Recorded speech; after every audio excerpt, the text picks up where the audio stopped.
রাগ এটা শুধু একটা আবেগ না, এটা একটা আগুন, যেটা যদি আপনি সময় মতো নিভাতে না পারেন তাহলে এই আগুনেই পুড়ে ছাই হয়ে যায় সম্পর্ক, শান্তি, সম্মান, এমনকি নিজের ভবিষ্যতও।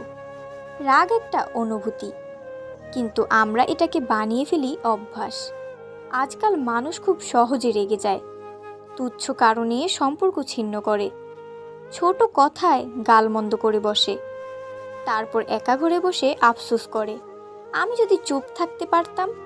কিন্তু তখন আর কিছু করার থাকে না, কারণ রাগের সময় বলা শব্দ ছোড়া কথা আর কষ্ট দিয়ে ফেলা আচরণ ফিরিয়ে আনা যায় না। রাগ আমাদের সবার মধ্যেই আছে, কিন্তু রাগকে কে নিয়ন্ত্রণ করে আর কে রাগের কাছে হেরে যায় সেই পার্থক্যই আমাদের জীবন গঠনের পথ ঠিক করে দেয়। রাগ কখন আসে? যখন কেউ আমাদের অপমান করে, আমাদের ভুল বোঝে, কথা না শুনে উল্টো কথা বলে, আমাদের ওপর অভিযোগ তোলে। আবার রাগ আসে নিজের ভিতরের অক্ষমতা, ইগো আর অহংকার থেকে। আমরা নিজেদের অনেক বড় ভাবি, এবং যখন কেউ সেই ভাবনার সঙ্গে মেলে না তখন রাগ জন্মায়।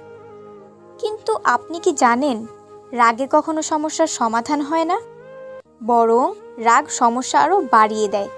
সম্পর্ক নষ্ট হয়, কাজের গতি কমে যায়, এমনকি শরীরও অসুস্থ হয়ে পড়ে। যারা বেশি রেগে যান তারা ধীরে ধীরে হার্টের সমস্যা, উচ্চ রক্তচাপ আর মানসিক বিষণ্ণতায় ভুগে থাকেন।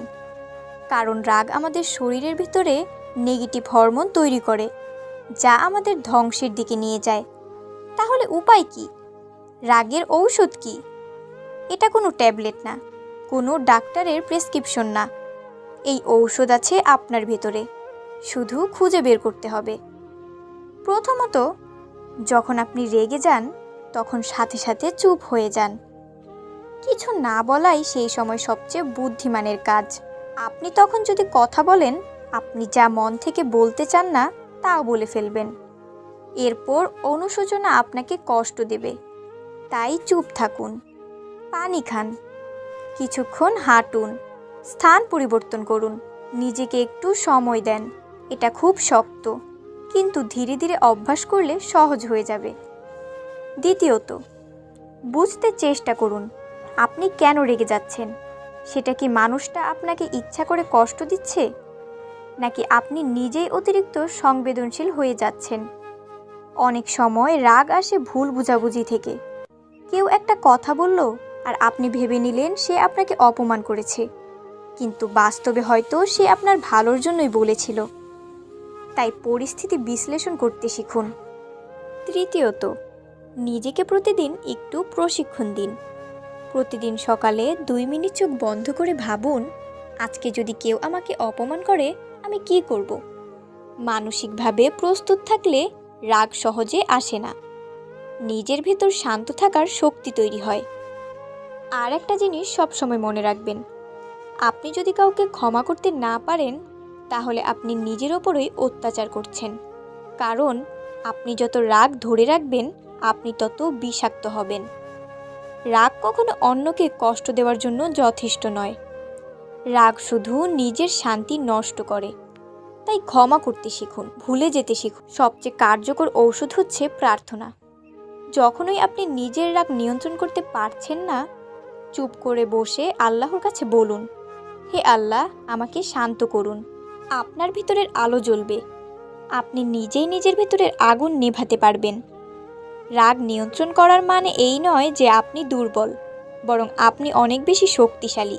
যে নিজের রাগ সামলাতে পারে সে পুরো পৃথিবীকেও জয় করতে পারে। কেউ আপনাকে ছোট করে কথা বললে, অপমান করলে, তার মতো হয়ে পাল্টা কথা বলার দরকার নেই। আপনি যদি নিজেকে শান্ত রাখতে পারেন তাহলে আপনি অনেক বড় হয়ে যান, আপনার মর্যাদা বাড়ে। আপনার রাগ যদি আপনি এখনোই নিয়ন্ত্রণ না করেন তাহলে একদিন এই রাগই আপনার চারপাশের সব কিছু ধ্বংস করে দেবে। তখন আর কিচ্ছু থাকবে না, না সম্পর্ক, না ভালোবাসা, না মানুষ। থাকবে শুধু একা আপনি আর আপনার ভেতরের পোড়া ছাই। তাই এখনই সিদ্ধান্ত নিন, রাগের বিরুদ্ধে লড়বেন না রাগকে আপন করে সারা জীবন পড়বেন। আজ থেকে নিজেকে বলুন, রাগ নয়, আমি শান্তির মানুষ। রাগ নয়, আমি ক্ষমার মানুষ। রাগ নয়, আমি ভালোবাসার মানুষ। প্রিয় দর্শক, আপনি যদি সত্যিই রাগ কমাতে চান তবে এই ভিডিওর কথা আজ থেকেই বাস্তব জীবনে প্রয়োগ করুন।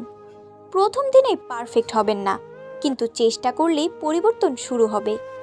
আজকের ভিডিওটি এমন কাউকে পাঠিয়ে দিন যে প্রিয় মানুষটি রেগে গিয়ে সব কিছু নষ্ট করে ফেলছে। হয়তো আপনার একটা শেয়ার, একটা কথাই তার জীবনে শান্তি ফিরিয়ে আনবে। রাগ পুড়িয়ে দেয়, কিন্তু ক্ষমা ও নীরবতা জীবন গড়ে তোলে।